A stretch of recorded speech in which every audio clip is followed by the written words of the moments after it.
Hi, this is Michael Uslan. You're listening to Batman on Film.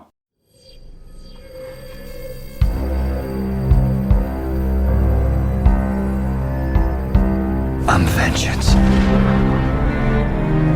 I have given a name to my pain.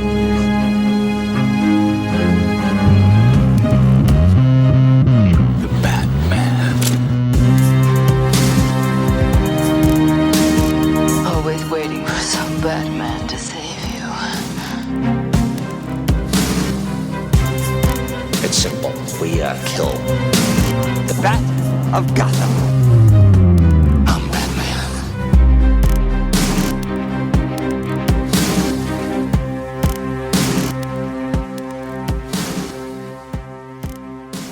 Hello, Bat family, and welcome to this episode, number 209 of the Batman on Film podcast.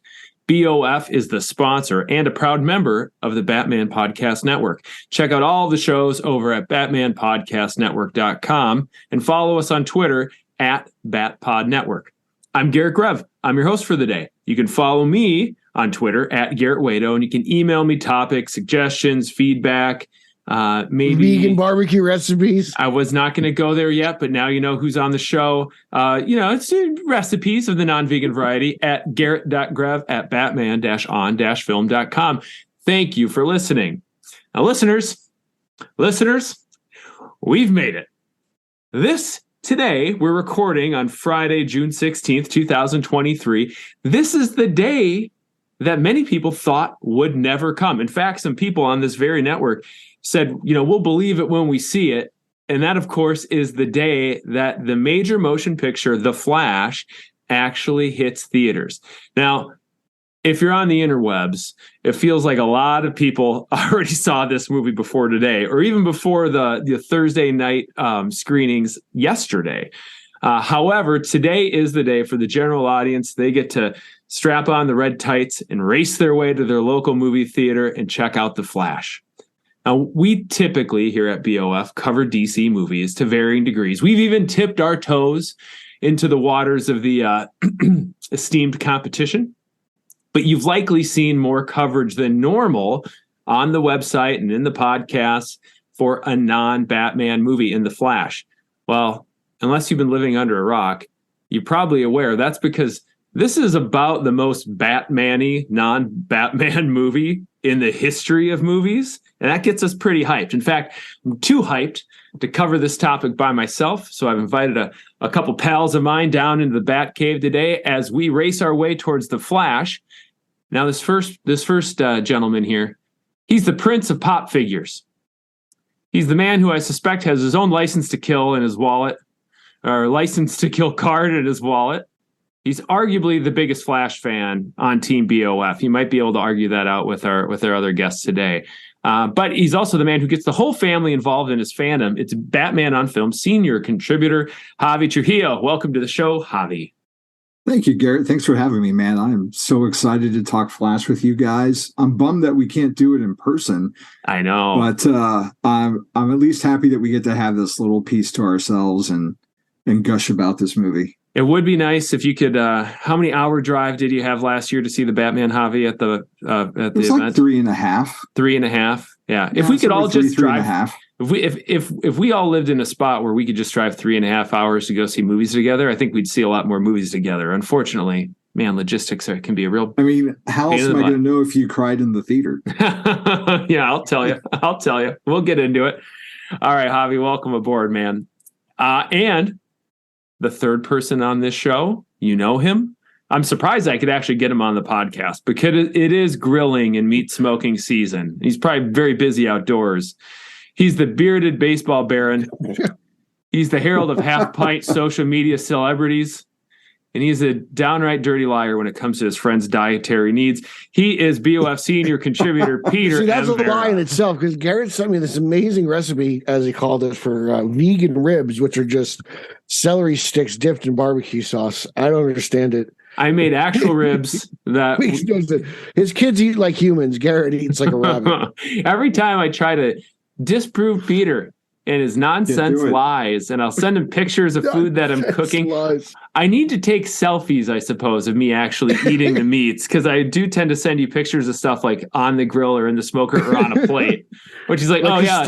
Christine can cook, let me tell you. Yeah, he's like, oh man, you've got a lovely wife. She's cooking up delicious meats for herself and your she children. knows how to perfectly just crosshatch a steak. This woman's incredible. We need to do Bill and I have talked about this at some point in the future. There's definitely going to be a BOF watch party in Minnesota, and I will show Peter my multiple freezers just full of meats, and he can watch me eat them.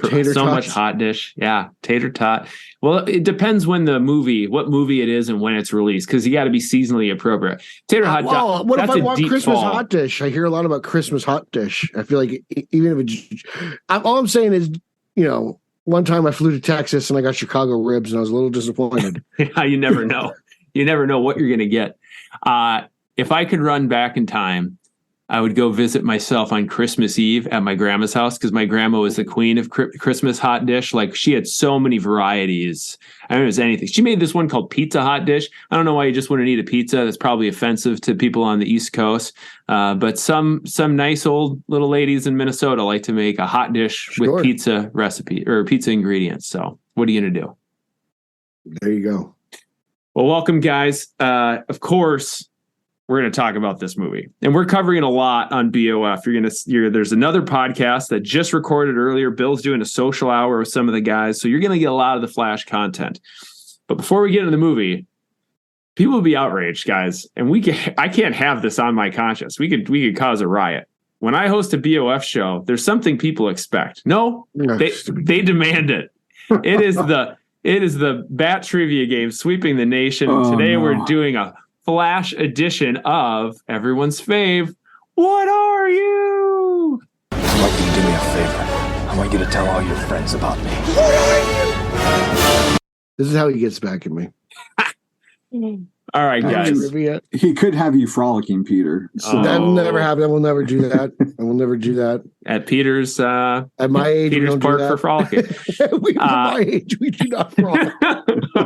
All right, guys. So we've got a special Flash edition of What Are You? And I'll just come out and say it. This is essentially your first hint. And of course, this is the game where you get 3 clues and you're looking to guess the topic of the game, the subject of the game, with as few clues as possible. Those first 3 clues are sort of your standard level difficulty.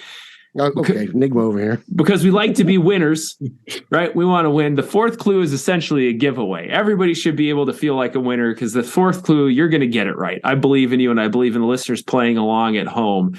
And the first unofficial clue is the category. We are talking about a supporting character from the Flash universe. Fellas, are you ready? We're going to be deeply contemplative. All right, let's get to clue number 1. This character was created in 1956 by Robert K. Batman Book Club rules. Robert Kanigher. I was going to say, I didn't know if it was a I or IG. Robert Kanigher and Carmine Infantino. What are you? Carmine, but I mean, that could be a lot of people. Could be a lot of people. All right. Yeah. No hands up, of course, we're playing on the Bat Honor system here. The goal is to get the answer correct with as few clues as possible. We'll run through them all so you can keep playing along at home. Some of you may have gotten it already. Who knows? All right. Clue number 2. This character shares the same occupation with DC's most famous power couple in Metropolis. What are you? No hands. Contemplative. I'm guessing Javi thinks he knows. His hand is up. Now, Javi, of course, is honor bound not to change his answer just to seem smart. And he's too good of a guy. He wouldn't do it anyway. All right, on to clue number 3. We'll see if Peter gets there. While largely existing in the present, this character was revealed to have been born in the 30th century. What are you? I want to know what the 4th clue is. I'm pretty sure I got it, but yeah. All right, let's go to the 4th. This is my favorite. You get a little wacky on this one. This character once had her face and hair creepily caressed in slow motion while being saved from an accident while an oddly placed pop song played in the background. What are you? His hand is up. Javi, of course, hand went up first. After just 2 clues, were you able to ascertain the identity of our subject today? Yeah, it's Iris West. It is Iris West. And of course, Peter knows because he loves Zack Snyder so much that he watches that scene in slow-mo, every day? I love hot dogs. Love hot dogs. I love hot dogs. You know what? People called the hot dog part goofy. I thought the slow motion caressing and the creepy pop song were weird. Hot dogs made total sense. That's kind of a running thing with old Barry, correct? Yeah, it goes. Yeah, it's Barry and hot dogs go back. And as we saw in this movie, this guy's got to eat. Yeah. It's funny you picked Iris because Iris is like the only thing I don't like about the movie. Oh, really? All right. Well, we'll get into it. Let me ask you this, guys. Do you have a favorite iteration of Iris? Because as I was, I'm familiar with Iris, but as I was reading through, I always, hit up the fan wiki pages to try and grab little clues here and there. Mm-hmm. I was really surprised just how much her story, background biography from different iterations from, different, whether you're talking, pre-crisis, post-crisis, New 52, Rebirth, whatever, to the TV show, to the earlier TV show, now to the movie. It's a pretty wide variety of Iris out there. Yeah. There's always the part where she's always the journalist, she's not quite as Lois-y as Lois Lane, but she's kind of she's, the little reporter down there in Central City. It's just, I'm trying to think. I can't. I feel oh man. I mean, I don't know, Javi. I always felt like Linda and Wally were always more of the power couple when I'm trying to talk about Flashes. Barry and Iris, I feel for me, I feel I don't know, she was always like Carol Ferris back in the day. Yeah, she was just there. She was very bland, but that was that era. No one was really defined only by their power set. So. Yeah. She was just generic girl reporter number 3. You had Lois, you had Vicky Vale, you had Iris, and it was just kind of that's what superheroes did back then. There's and a very popular career, in DC. And she got a lot of killed journalists before modern storytelling really could give her a personality, right?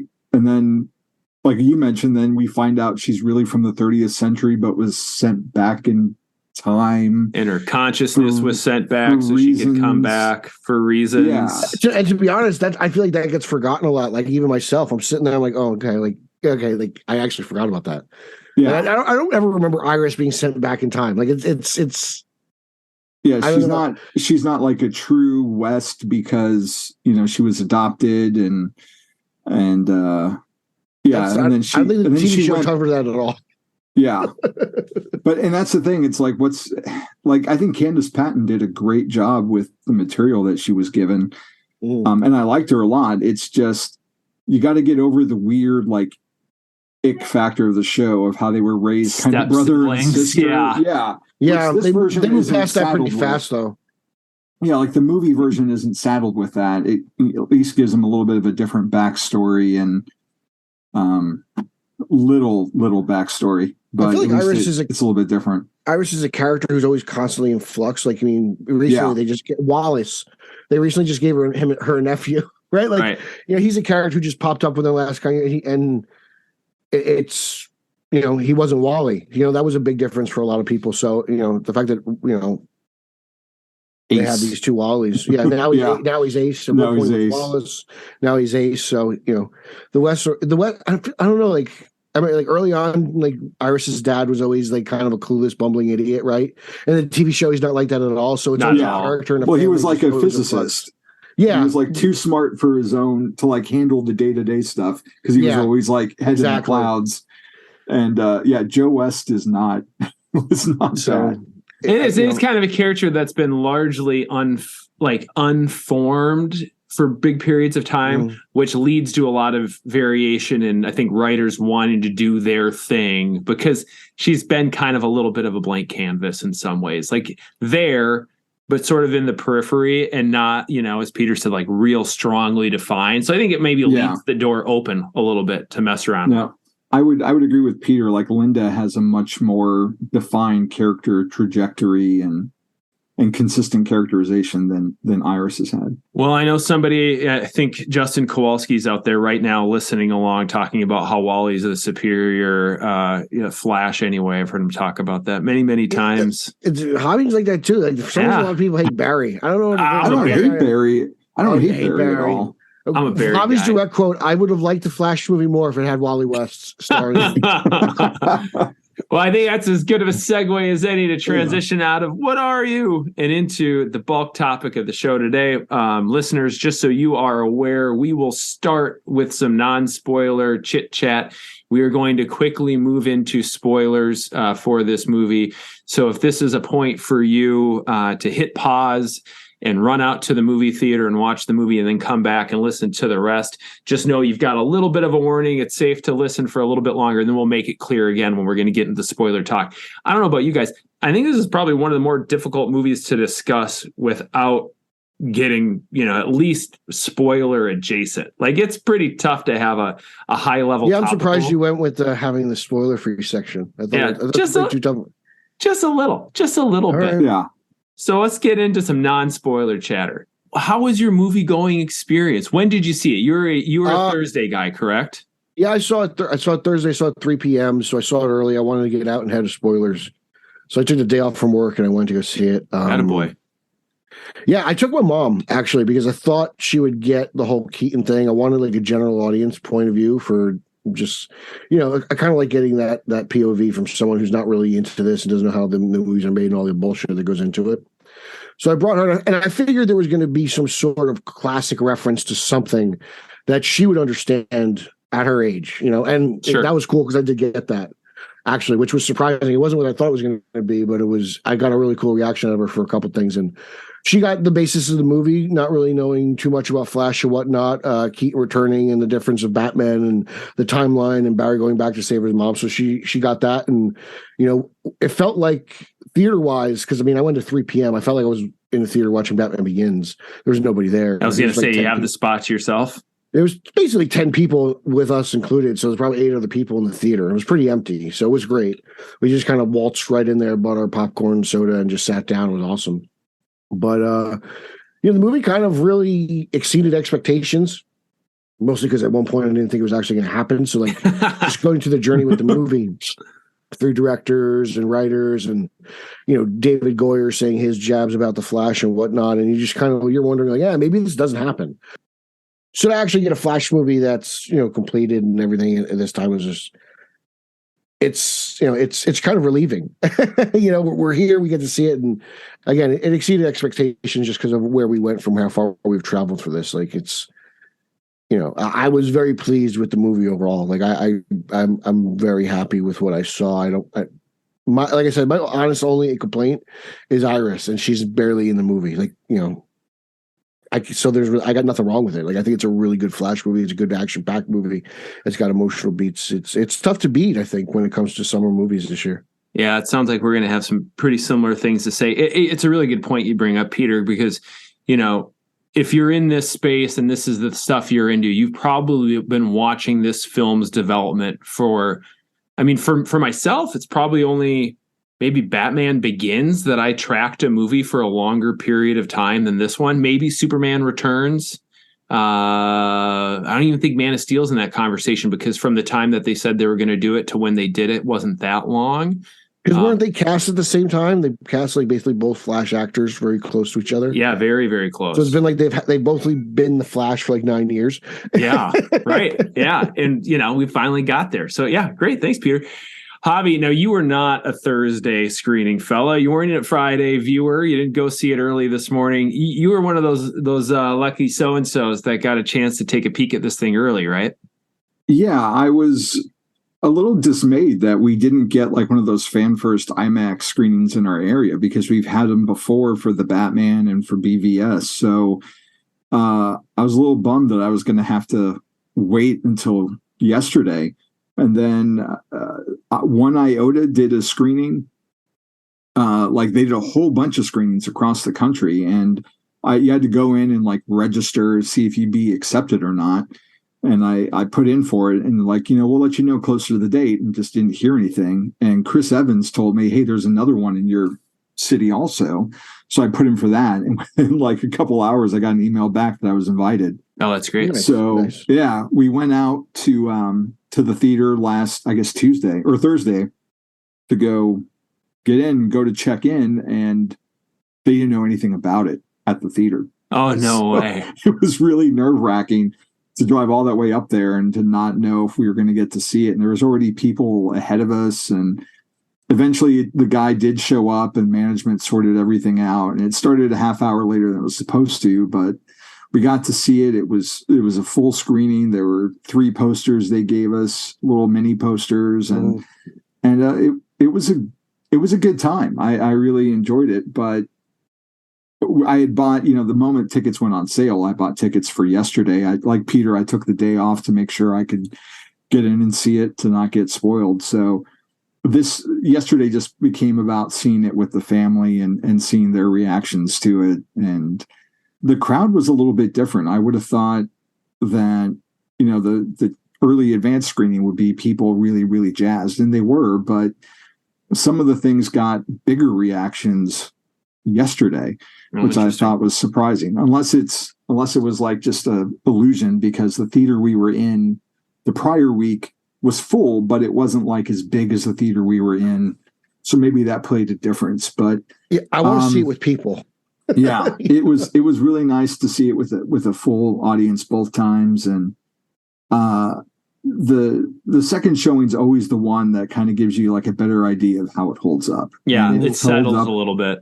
Yeah, it held up remarkably well. I wasn't bored waiting for anything to happen or waiting to get to a part. I just kind of went with it. And the way that they depict the speed in this movie, it looks so big and so epic. I liked it.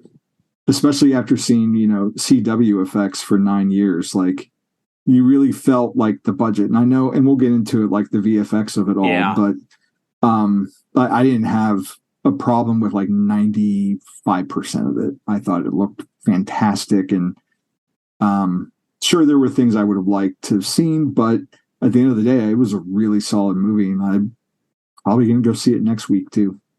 Well, I went and saw it last night. I had an 8:45 showing, and it was really nice. So I've got a buddy up here, definitely more of a general audience member, but he likes superhero stuff. He likes, big blockbuster movies, kind of genre pictures, right?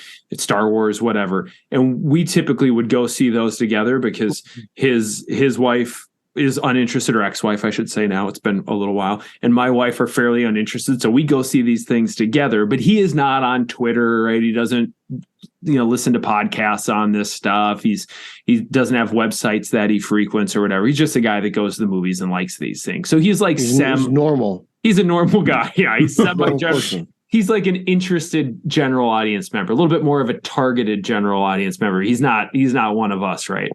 And we went to go see it last night, and we would always see all these movies before the pandemic, and we haven't been to a movie together since before the pandemic happened. So it's nice to get together, grab a beer at the mall where our AMC is, and then walk over. And the theater, it was in the IMAX, and it was about 50% full.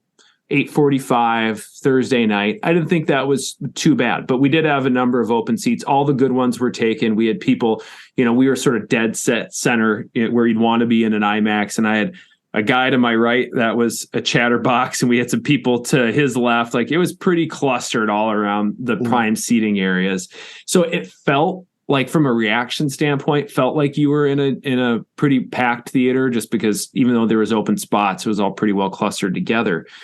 And there was a lot of talk beforehand, right? Like, it was this group that was there last night was a little bit less normal than the general audience. So there was a lot of discussion about, Snyderverse and James Gunn. And, so you're hearing all this? Oh yeah, is it like clueless zaddy talk and you're just rolling your eyes, or are they making sense? No, it was kind of it definitely was not zaddy talk, right? There's a guy that we talked to for quite a while. They were informed, right? So there's a guy we talked to for quite a bit. His favorite DC movie is Batman versus Superman, but didn't think that it was the right thing to kind of continue in the Snyder direction for DC as a franchise, and is excited for James Gunn, but he loves the Snyder stuff.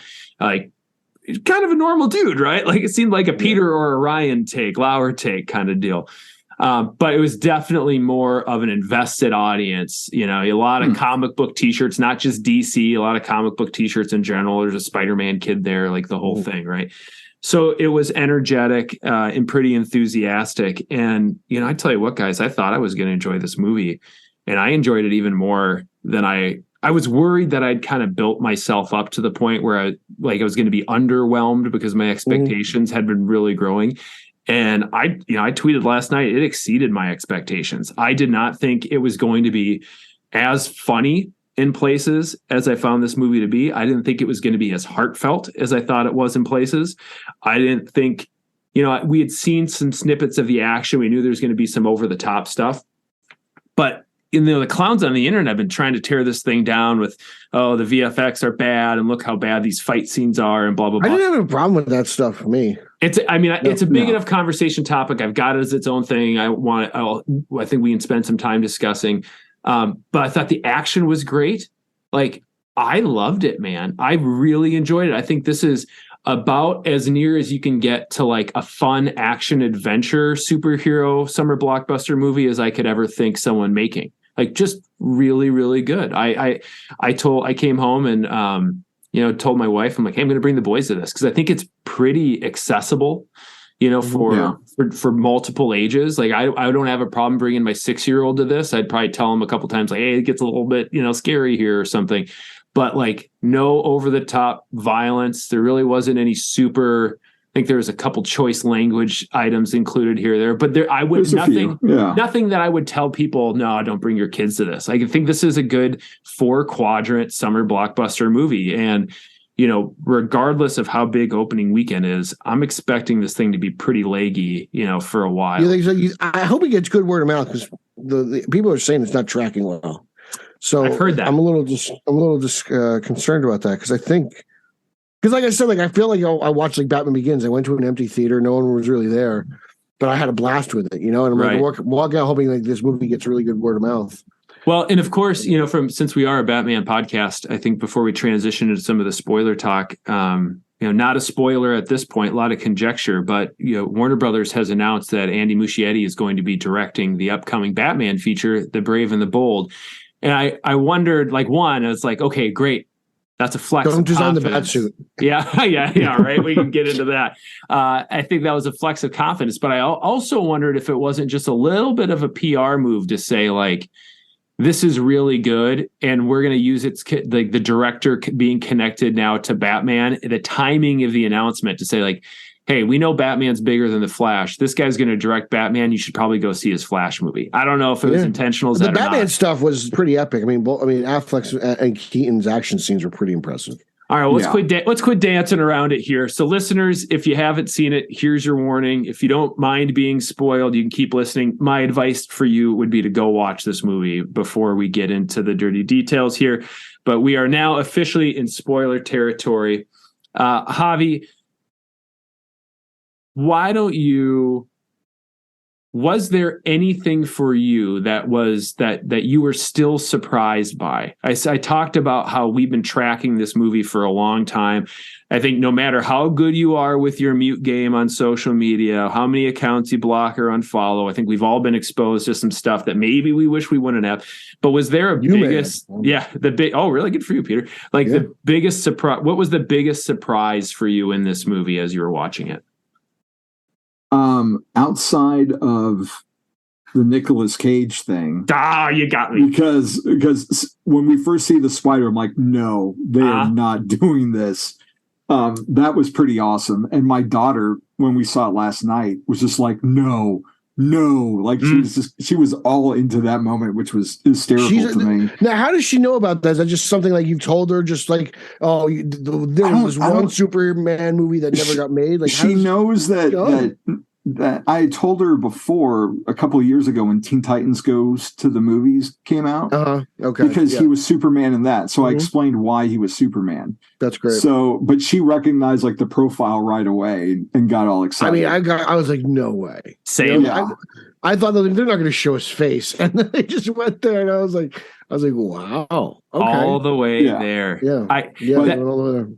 That was mine too, Javi. As I was sitting in the theater, my buddy, I'm sitting there going, no way. No, they aren't. And my buddy is, kind of general audience. Brandon's like, what are you talking about, man? Like, oh, the Superman, like long-haired Superman. Is this like after the death of Superman guy? I'm like, well, yeah, sure. But like, more importantly, that's Nicolas Cage Superman, and this is the spider that snare beast that John Peters has been trying to get shoved into a movie for all to ended up in Wild Wild West with Will Smith. Like, this is a deep cut reference, and they spent some bucks on it to like really satisfy the nerds, because it's not. To Peter's point, ask about how your daughter knew about that. That's not a general audience thing, right? Like you're sneaking one past the goalie with that. It's crazy. Yeah, Jack brought his significant other, and like we had to explain after the movie, like, this is why that's important. Yeah, I mean, you wouldn't know unless you know. Yeah. I was shocked. I like how they kept that kind of cameo part to Superman. Yeah. Yeah, and we might as well, I think, since we talked biggest surprises and we're in the spoiler territory, one of the topics I want to talk about is this movie was chock full of cameos. That's the biggest surprise. Peter, was it a big surprise for you, but was it your favorite? Did you have a favorite cameo in this thing? Well, it's funny because I remember like earlier I said I brought my mother, and because I had a feeling that there was going to be something related to Christopher Reeves in the movie, and I thought there was going to be, so I was very curious to see her reaction, but her reaction was actually to George. She actually shouted, "That's George."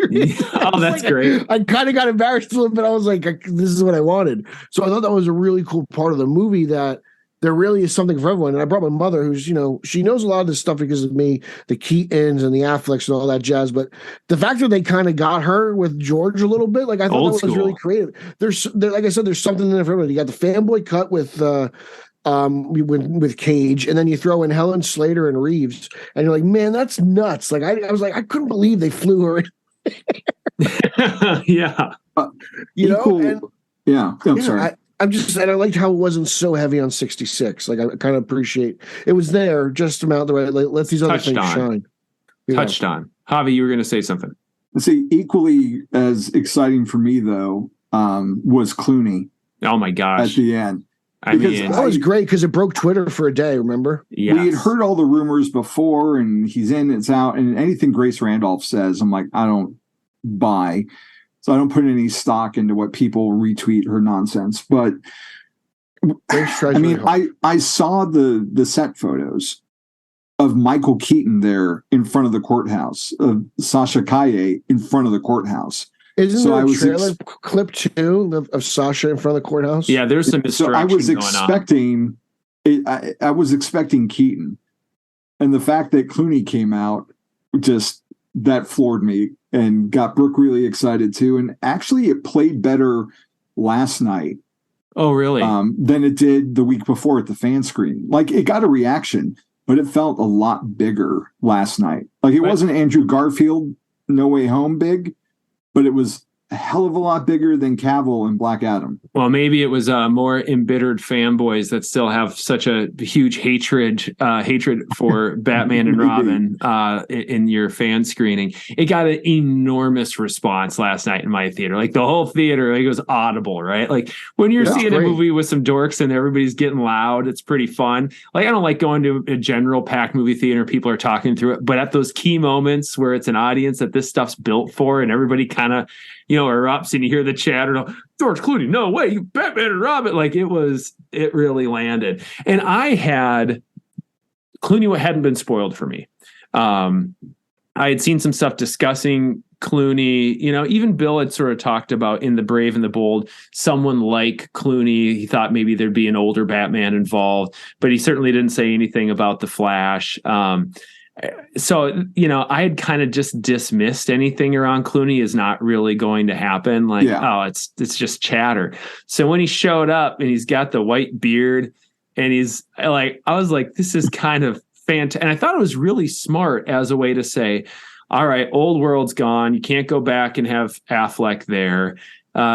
Keaton, big spoiler, right? They set it up for us to not expect to see more Keaton, right?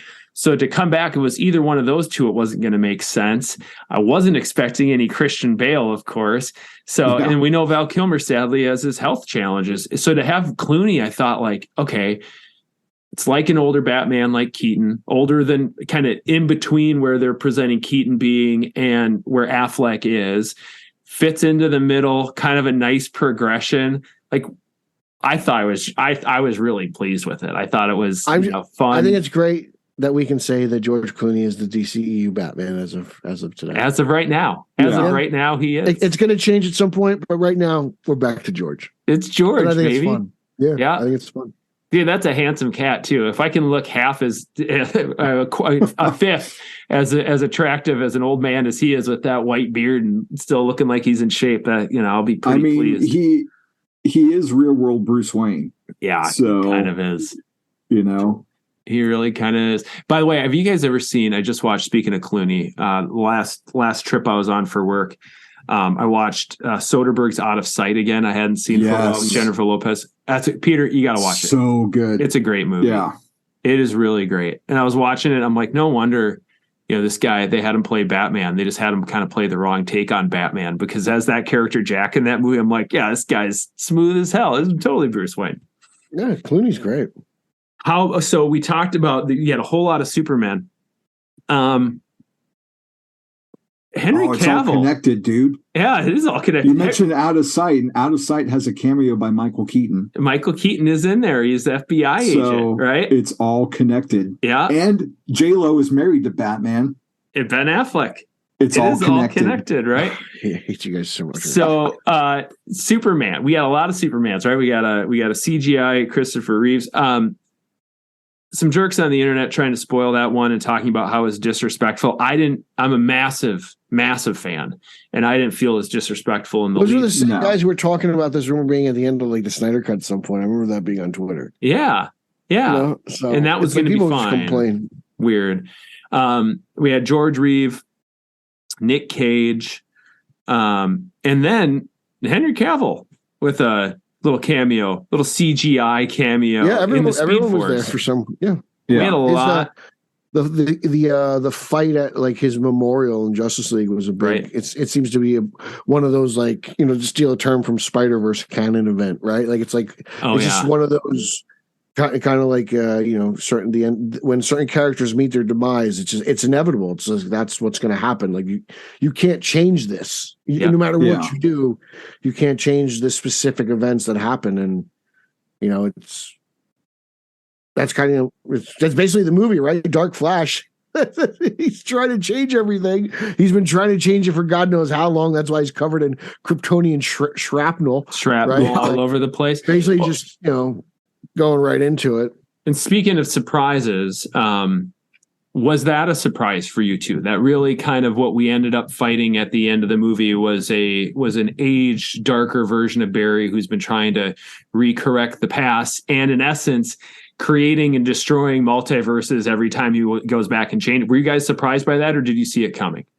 Not really. I wasn't surprised by it. I was surprised that they turned it into 3 characters because I thought I thought at some point young Barry was going to be upset because his mother has to die for him to eventually be the Flash or whatever.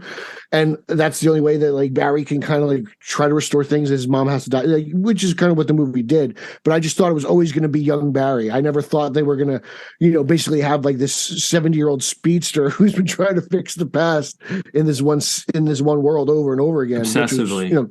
It was cool. So like I was kind of like, I mean, I'm sure Javi had it's Flashpoint. Like you have an idea of what going into it. Like what the story entails. Well, I mean, the figures, ruined the fact that there was a Dark Flash. Ah, did they? Okay. Yeah, because that's been out for a month or two. Okay. I've seen it on the shelf at Target a few times. So I looked at it. I'm like, well, that's weird that it's not Reverse Flash. I presume, yeah. But and then he's got the spray painted bat suit, right? So that's what I thought was going to morph into it. I didn't know he was going to collect shrapnel. But there's like a little bit of a hint, like the New 52 Reverse Flash kind of has like a red suit, but with like that weird black molten lava thing. Like it kind of looked like Dark Flash. So I'm like, oh, okay, maybe they're going for like a New 52 version of Reverse Flash. Like, why he doesn't look very flashy to me. Like, I don't understand this, but it's almost like he's like part Reverse Flash, part like Black Racer. Like there's a bunch of characters in there. Waited, to see the movie to make a determination on if it was good or not. And maybe like a couple minutes before the reveal, I'm like, oh, like it all sank in of what they were doing with that character. Mm-hmm. And I actually really liked it a lot. He was in the movie less than I thought he would be. Like, for sure. But I thought it was the right amount, but I thought he would just be in it more, kind of like Supergirl. For me, it was like, by the time, when we first saw, Dark Flash kind of go and knock Barry down, like, oh, something else is in there with him. From that point on, initially I'm like, okay, this is going to be a bigger part of this. And then by the time that he actually showed up again, I had essentially forgotten about him, which I think is, probably a good thing, because I was really engrossed in just what the story in front of me was. And we started to get hints of the conflict between younger Barry and older Barry. Younger Barry starts to get a little more brutal in how he was taking out people with that first piece of Kryptonian shrapnel. He slits somebody's throat with it, right? Or, it's pretty aggressive, and you're like, ooh, that was a dark turn. This is where this character goes bad. I didn't expect then for him to be who we got a glimpse of earlier in the movie, and for that to be, a third version of the Flash. Mm-hmm. I just figured young Barry was going to go bad, right? Whether he went crazy through the Speed Force and the different dimensions, or if it was what Peter said, essentially like, no, you're not going to go back and let mom die. That's my mom. I'm going to ruin you and your world. Exactly. Letting that happen. I mean, that whole universe basically shit the bed, and let's be honest, right? Like, that universe didn't get fixed. It's gone. Like, how many? And it makes you wonder, like, how long has that version of Barry been at this? How long has he been trying to save his universe? Like, because ultimately it just collapsed. Like, younger Barry sacrificed himself, erasing everything, and it just collapsed on itself. So, like, how long has that duct tape been on that leak there? He's been at it for a while, man. I thought it was interesting too that we don't see who killed his mom. That's why I think that's like future stuff. We'll see that later on, right? That's why I was wondering if that. I didn't even realize that watching it.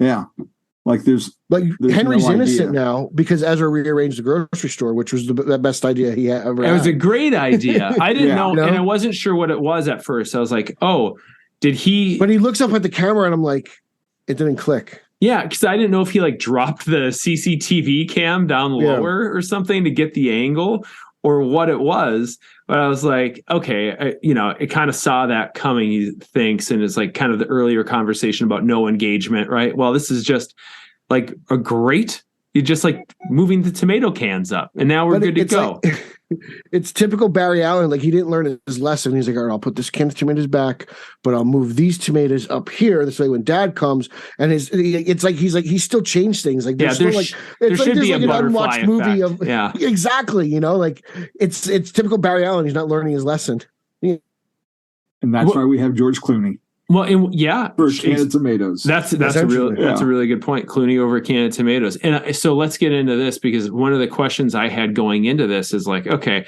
I understand Barry's going to travel back, right? And it's, readers of the comic book, of course, we need to point this out, largely based on Jeff Johns' Flashpoint, which, of course, that guy's one of the best writers in the history of comic books. So why not jump off from some of his works? But I thought it was kind of smart the way they didn't leave there to be a bunch of rumor or concerns around quote unquote potholes by the audience by shaping up Keaton to talk about the spaghetti noodles, right? Like that I thought was I thought it was a smart. Simplistic approach. Like, a lot of times when movies talk about time travel and how they want you to understand it, it's very confusing. There's the paper and the pencil goes through and pokes the holes and it's just like, I don't know. Like, I was like, okay, I dig it. Like, sure, whatever. This is how you're going to explain time travel to me. Fine. If it's spaghetti, like, okay. Well, but then the fulcrum, right? So that the past has changed too. You don't just change one point in time. You essentially are recreating reality, and there's ripple effects to the future and the past. And I thought that was a really good way to not just have this be a time travel story, but go into a multiverse story. So when you see at the end of the movie these different multiverses being ripped apart and colliding, it's like, okay, well, did Barry really do that just by going back and saving his mom? Well, yeah, because it's the fabric of reality that's impacted. It's not just the linear kind of Back to the Future-esque storytelling of it.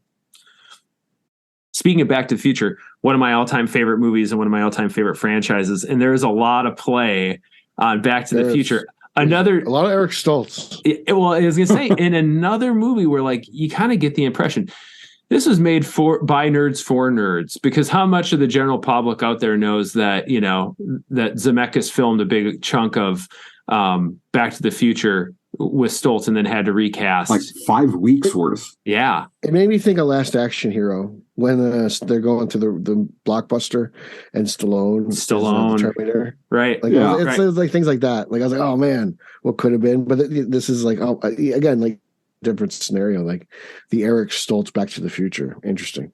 Well, go ahead. I was say they worked in Top Gun too. Yeah. Which had Val Kilmer, who was Batman. So it's like you I didn't snuck think in about Val. The Kilmer connection. Sure. Yeah. It's all connected. This is the movie. The tagline for this movie could be "It's all connected." We talked about a number of different scenes. Javi, did you have a favorite scene from the 2 hours and 24 minutes of runtime? Was there one that stood out that said, "Yep, that's the one. That's my fave"?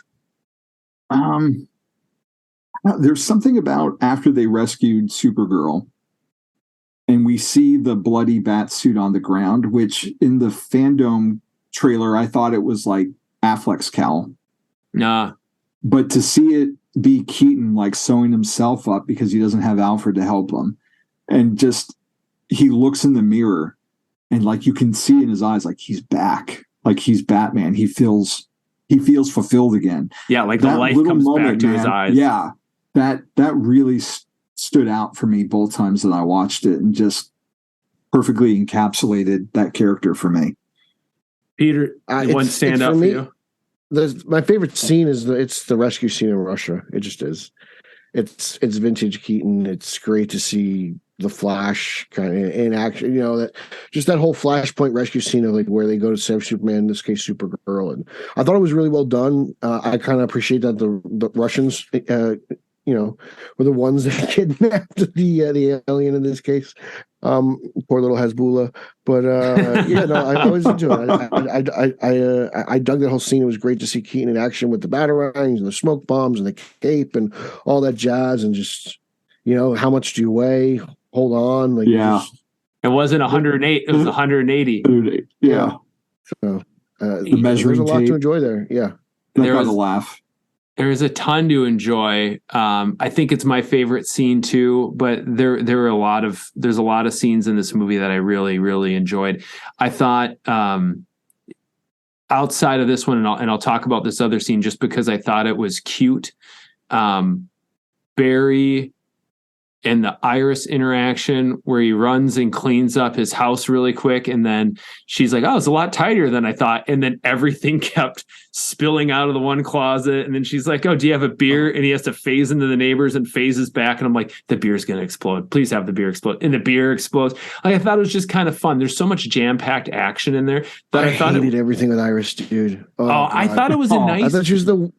I thought she was such an unlikable character in the beginning, and I thought there was no chemistry, and I don't like Clemens as Iris. I don't think they have a lot of chemistry, and I would be surped if she was cast. And I'm coming off 9 years of West Allen, bro. Like, you got to come at it heavy, and this is a big misfire for me. Sorry.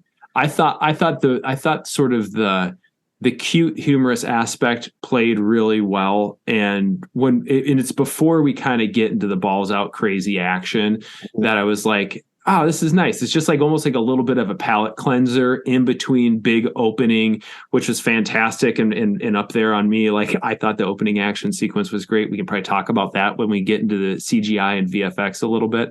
But I thought it was just kind of a nice way to hit the reset button a little bit before the plot really takes off. To Peter's remarks about like Iris, I kind of felt like, I can see where you're coming from. I feel like she had more chemistry with him in Zack Snyder's Justice League, like with the little looks they exchanged than anything they really got to do here. Guess, but I can't judge anything on that either, really. Yeah, but I mean, she is really underdeveloped. I would have I would have thought we would have seen more, but that's not really what this story was about. Yeah, no, I get it. Like her whole purpose was kind of like to like accidentally trigger the idea that makes Barry run off. Like that's like I get what her point was. I just don't. I don't think her character was necessary to do that because she was just kind of pointless in the beginning to begin with, and it could have been done another way. I thought. I don't know how, but like I just feel like for that moment, I don't know.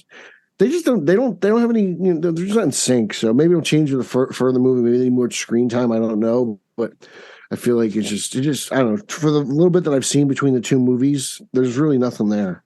It was kind of interesting though, because I think, there was some discussion, of course, online about, what version of Justice League will this movie be canon to, right? And I think like it's not.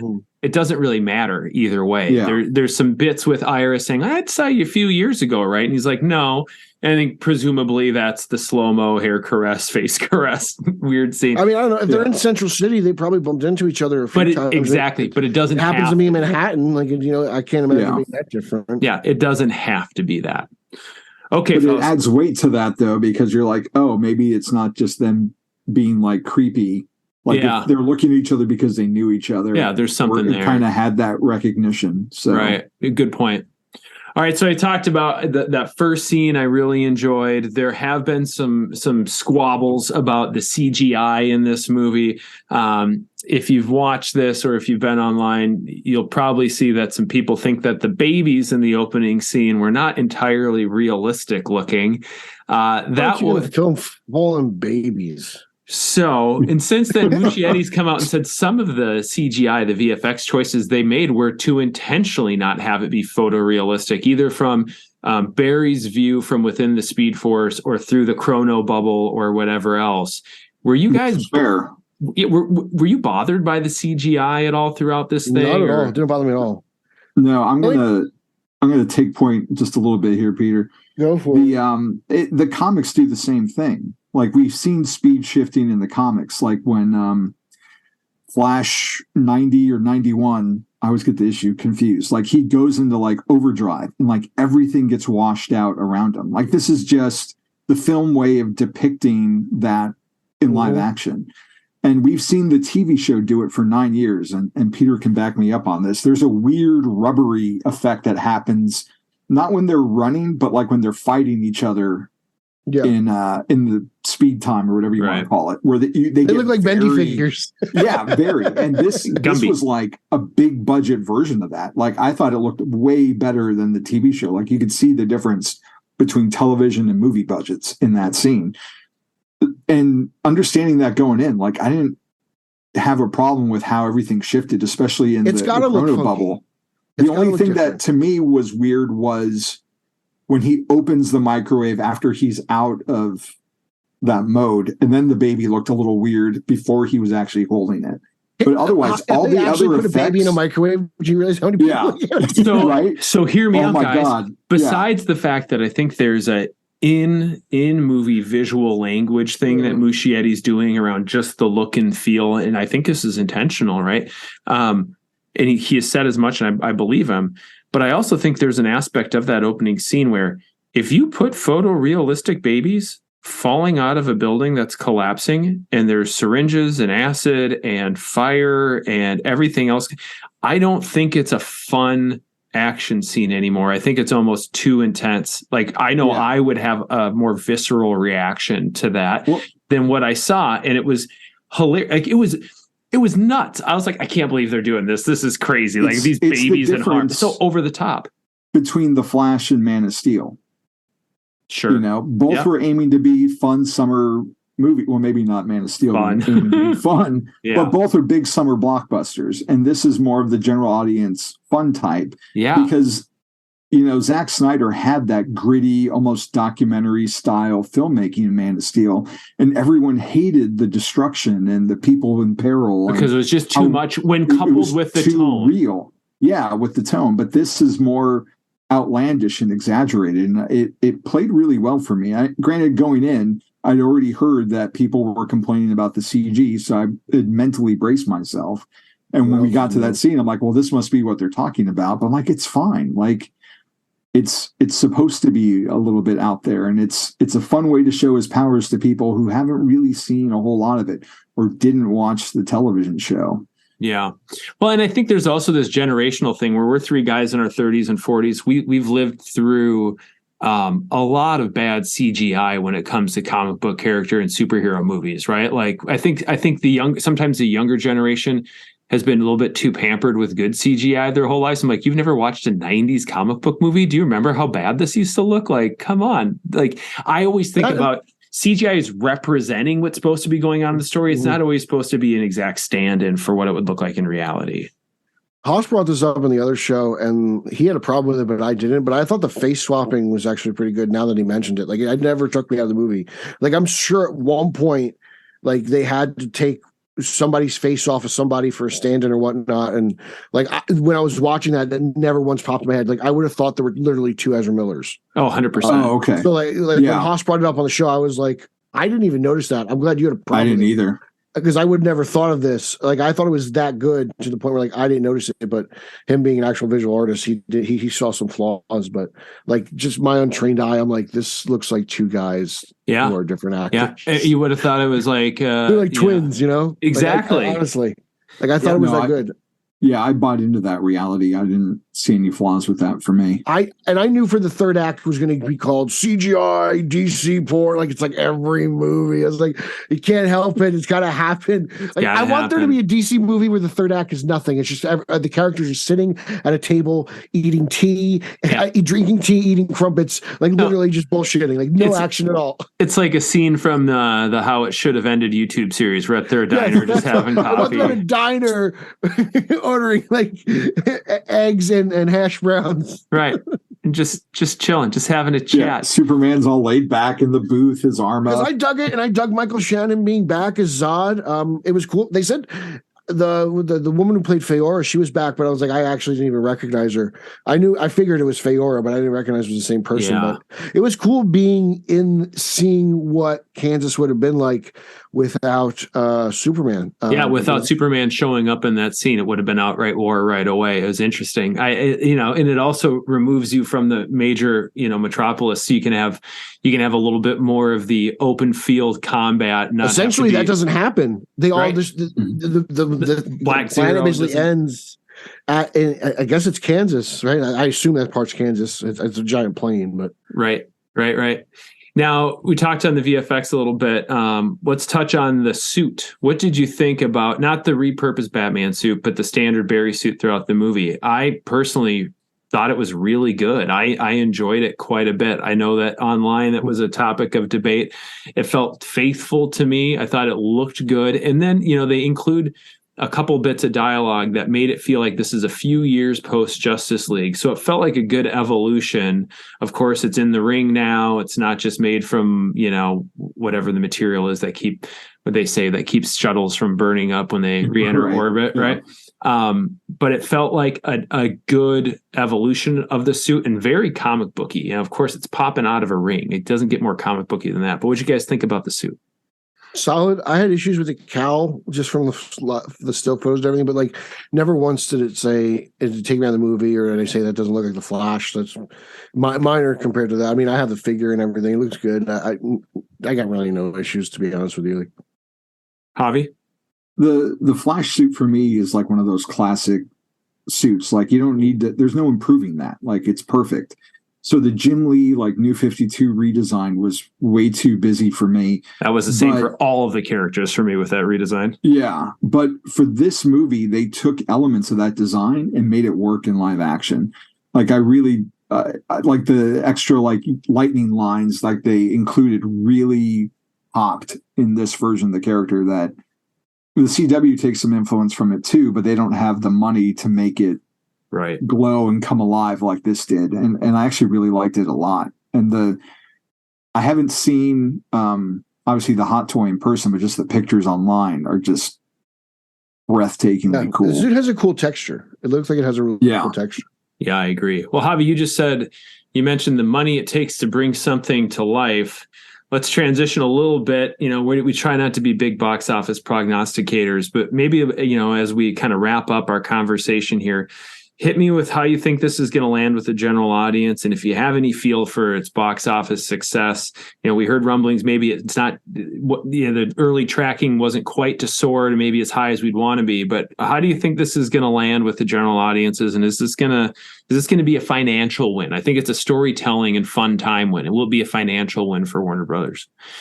Peter, take us away.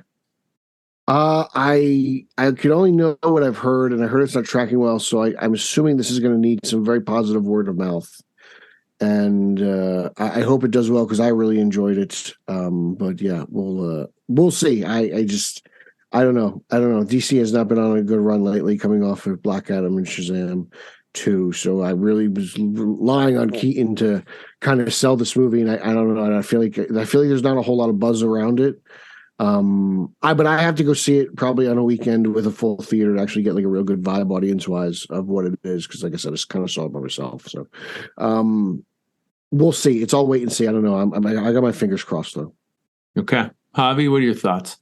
Well, these things are like really tricky because people, are more informed than they ever were about it and want to write the narrative right away. And you've got, like Peter said, that narrative of like DC movies that it's got to fight against. But similar to like Guardians of the Galaxy Volume 3, like it didn't shoot for like the highest heights like opening weekend. But if you look at like the legs, the word of mouth that people kept going back to go see it. And now I think right now it's like the second highest grossing movie of the year, even though it didn't, break any Marvel records.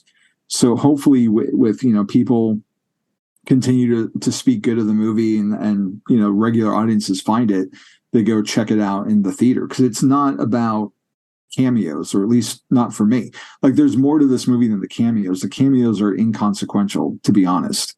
There's a few we haven't even mentioned, and it doesn't affect the story. The story is the selling point. And I think, once people start talking about how good the story is, it's just a good movie. Yeah, it's just a good movie. And once that gets out, it may not break box office records, but I think they could have a sizable hit on their hand as, the summer goes on. Yeah, I think so too. And I think it's the strength of the movie. I'm very interested to see where this weekend ends up from a box office standpoint. I'd like to see this thing above 80 million for sure. I think it's got a chance of getting there. But it's going to come down. I think Cinema Score, when we can get a peek at that, is going to be very telling. So, we'll know soon, because they like to remember like Black Adam and Shazam came out on DVD, like home video. Oh yeah, if you start hearing about when you can stream it, that's going to be an issue. It's like instantly. So that's going to be an issue. If we don't hear anything about that, I think we're in the clear. I don't think it's going to play that way. I really don't. I think there's so many different factors, and this is a movie that's going to satisfy a lot of different audience bases. Like I said, I think it's a 4-quadrant movie. There's action and adventure. There's some nostalgia. There's a really, really sweet storyline about, a boy's love for his mother. And, I think that'll play to a different audience, potentially a more heavily female audience. But I think we're likely to see some of that impact on weekend 2. So as much as... Could you take the wife to this? Yeah. I could. She'd go? I could talk her into it. And she she never goes to comic book movies with me. But I think there's enough aspects where you'll see people have positive things to say about the movie. They might call out some of the cameos. They might call out, it's kind of like a superhero Back to the Future movie, like whatever. I think the chatter will be strong enough that weekend 2 is going to have a really nice hold over weekend 1. And then even if weekend 1 isn't a, barn burner from a box office standpoint, I think that the carryover to weekend 2 and weekend 3 is going to be solid. Yeah. It's got next weekend to itself, and it's the summer holiday season, right? So your midweek receipts are typically higher, and the weekends stay just as big as they are during the winter. So we'll see. But I think it's got a shot at being successful here. All right, boys. Lovely conversation. Really good movie. I'm going to try to go back to the theaters to see it again, this time with my kids, which means Warner Brothers is going to make more money because I got a bunch of kids. But before, how much popcorn do you buy? Well, when I bring the boys to the theater, I try to get just one big one and let them share, but typically it's a disaster. So we'll have to rethink that one. Lovely to talk with you, gentlemen, as always. If listeners want to hear more of you, would you let them know where they can find you? Javi, we'll start with you. You can find me at batmanonfilm.com. I've got reviews for Batman: The Adventures Continue, Catwoman, and I just started Batman: The Brave and the Bold, which is not the new movie that's coming out, but it's an anthology book with the main Batman story being written by Tom King with Mitch Gerads doing the art. And it is a chilling reimagining of the Joker's first appearance in Batman #1. So make sure you pick up that book because it's phenomenal. I also have my own YouTube channel, The Flash Up to Speed with Wally West, where I am starting with his issue 1 from the 80s and just going forward every episode and talking about Wally West and why I love that character. And the JamesBondDossier.com, I've got reviews for 007, a comic book written by Philip Kennedy Johnson. The current arc for King and Country is really solid with some great art, and it's a lot of fun. So that's where I'm at. Thank you, sir. And Peter, you're all over the place, so give him the rundown. Yeah, you can follow me on Instagram, Twitter, Mastodon, Vero. What else is there? Is LiveJournal, MySpace, AIM. What else? What else do we have? I don't know. Vine? Are you on Vine? Yeah, are you the last member of Vine? Yeah, I'm still active on Vine. There, you can follow Straight Out of Gotham. I do that with the Champion of Long Island, straight_O_G. On Twitter and Instagram. We got a Facebook group and a Facebook fan page. Consider joining that stuff. Team Yellow Oval, we're all happy. We fought for Keaton's return. We got it successfully. We did it. No one was threatened. Yada, yada, yada. Bullshit. I'm over BOF for YouTube and BOF proper. So hit me up over there and read my reviews of Detective Comics and such. And every once in a while, I take Ryan out of Gotham City in the Batman book club because there are more comic books other than Batman, Ryan. There's a whole world. World out there. Man, I forgot. Fantastic Four blows Ryan's mind. He's like, Human Torch goes on fire. Like, and he lives. That guy has cool. He's got big rocky skin. The thing is rocks. Oh my god, that's amazing. I was like, yeah, Ryan, these are the Fantastic Four. It's fun. It's fun to introduce the kids to new things. Yeah. I forgot to mention this. I was going to tell you, like, literally, it was so funny in this theater last night. I told you it was a pretty dedicated group. There's a guy in the row behind me as the credits roll. He goes, James Gunn wasn't messing around. This is the best comic book movie I've ever seen. And I was like, is this real life Twitter? I didn't expect, like, it was James Gunn, yeah. It was crazy. I'm like, man, but I suppose the dedicated audience on a Thursday, it was wild. I don't know if I quite agree with them. Mean, it's very, very good. Very, very, very, Minnesota's very, very favorite son. He probably recognized you from all your BOF work. He was saying it loud. Just enough for me to hear it. He's like, maybe we can make it to Garret Waito's Twitter. Waito's going to quote tweet me here. All right. Well, I'm a chatty guy, so maybe you just thought I'd want to chat with him. But if you want to keep chatting with me, I'd love to keep the conversation going. You can follow me at Garret Waito. That's at GARRETWATO. And for news, updates, article drops, when this podcast goes live, you can follow the news feed for Batman on Film at The Batman on Film. All one word, no dashes in there. If there's anything you'd like to hear about on future episodes, we'll probably go back to this Flash at least one more time. You can email me suggestions at garret.grev@batmanonfilm.com. That's garret.grev@batman-on-film.com. And remember, dear listeners, it's not who you are underneath. It's what you do that defines you. And if you run really fast and go back in time and save your mom, I guess that makes you the Flash. So congrats, Ezra. You pulled it off. Thanks for listening. Come back next time. Bye-bye. Let's get nuts. You have been listening to the official podcast of the one and only Batman on Film website. On Twitter, follow BOF at Batman on Film and the Batman Podcast Network at BatPod Network. For Jet and everyone at Batman on Film, I'm announcer Rachel. Thanks for listening to the authoritative, definitive, the original Batman on Film.